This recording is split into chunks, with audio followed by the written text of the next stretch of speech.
নমস্কার বন্ধুরা, আমি দেবাশিস ট্রিল আবাস চ্যানেলে আপনাদেরকে সকলকে স্বাগত। বন্ধুরা, আপনারা আজকে যে ভিডিওটি দেখবেন সেই ভিডিওটিতে সং অফ ইন্ডিয়া গাছের সম্পূর্ণ পরিচর্যা সম্পর্কে বিস্তারিত আলোচনা করা হয়েছে। তাই ভিডিওটি কোনো রকম স্কিপ না করে প্রথম থেকে শেষ পর্যন্ত দেখতে থাকুন এবং সমস্ত গুরুত্বপূর্ণ টিপসগুলো আপনারা ফলো করুন। তাহলে কি হবে, আপনাদের বাগান সুন্দরভাবে সেজে উঠবে এবং বাগানের প্রত্যেকটি গাছ প্রাণবন্ত থাকবে। চলুন ভিডিওটি শুরু করা যাক। বন্ধুরা, এই সং অফ ইন্ডিয়া গাছটিকে আপনারা কোথায় রাখবেন? এই গাছটিকে আপনারা আউটডোর এবং ইনডোর যেখানেই ভালো লাগবে আপনারা সেখানেই রাখতে পারবেন।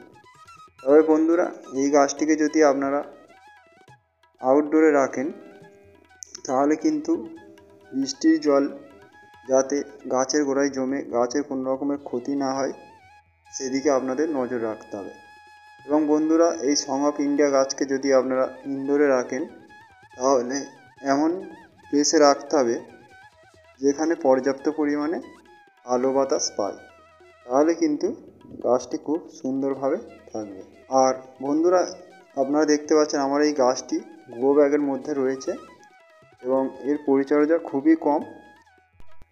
আর বন্ধুরা, আপনারা যদি এই সং অফ ইন্ডিয়া গাছকে টবে করেন তাহলে কিন্তু প্রত্যেকটি গাছের মতো আপনাদেরকে ওয়েল এন্ড সয়েল মাটি প্রস্তুত করে নিতে হবে। তাহলে কিন্তু টবের মধ্যে যে কোনো গাছ বসান না কেন প্রত্যেকটি গাছই ভালোভাবে গ্রো হবে এবং পাতাও সবুজ থাকবে। তাহলে আপনারা মাটি প্রথমে ওয়েল এন্ড সয়েলভাবে করে নেবেন এবং নার্সারি থেকে একটি গাছ নিয়ে আসবেন। গাছটি নিয়ে আসার পরে আপনারা কয়েক সপ্তাহ রাখার পরে গাছটিকে রিপোর্ট করবেন। আর বন্ধুরা, আপনারা যদি নার্সারি থেকে গাছ না নিয়ে এসে কারো কাছ থেকে এই সং অফ ইন্ডিয়া গাছের কাটিং নিয়ে আসেন তাহলে কিন্তু এই গাছটি থেকে খুব সহজে চারা তৈরি করা যাবে।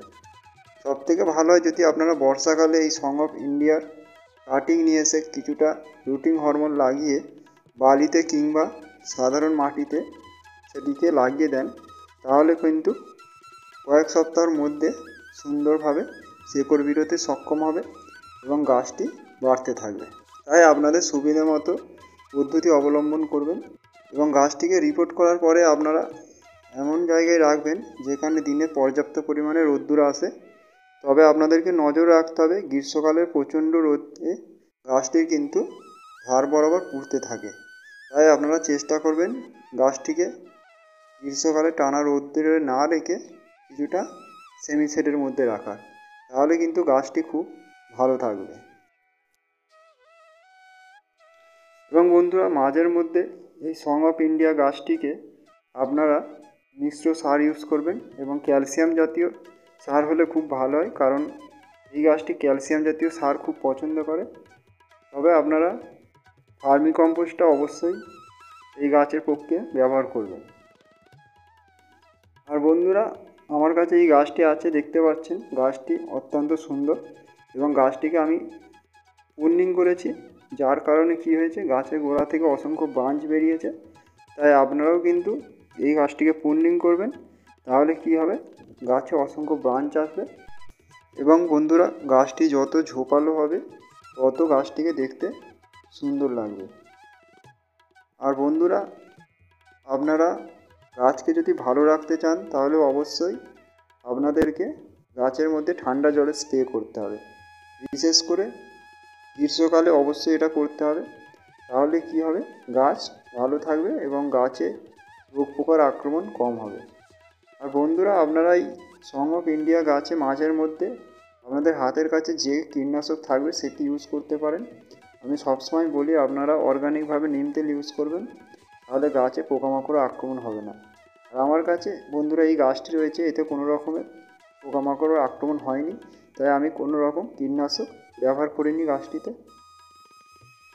এবং মাঝের মধ্যে আপনারা কিন্তু গাছের গোড়ার মাটি খুঁচিয়ে দেবেন, যাতে করে কী হবে গাছে পর্যাপ্ত পরিমাণে আলো বাতাস পায়। বন্ধুরা, আপনারা যখন এই গাছে জল দেবেন তখন অবশ্যই একটু বুঝে বুঝে জল দেবেন, যাতে করে গাছের গোড়ায় কোনো রকমভাবে জল জমতে না পারে। এইভাবে বন্ধুরা আপনারা সাধারণভাবে বাগান করুন। আপনারা যদি আমার এই ভিডিওটি দেখে ট্রি লাভার্স চ্যানেলের কিছু হলেও উপকৃত হন, তাহলে আমার চ্যানেলটিকে লাইক, কমেন্ট, শেয়ার এবং সাবস্ক্রাইব করে পাশে থাকবেন। এবং গাছ সংক্রান্ত কোনো প্রশ্ন থাকলে অবশ্যই আমার কমেন্ট বক্সে এসে কমেন্ট করবেন। আমি চেষ্টা করব আপনাদের সেই কমেন্টে যথাযথ উত্তর দেওয়ার। এইভাবে সাধারণ পরিচর্যা করে আপনারা বাগানকে সুন্দর করে তুলুন। এবং আপনারা প্রথম থেকে শেষ পর্যন্ত আমার এই ট্রি লাভার্স চ্যানেলে ভিডিওটি দেখার জন্য আপনাদেরকে অসংখ্য ধন্যবাদ।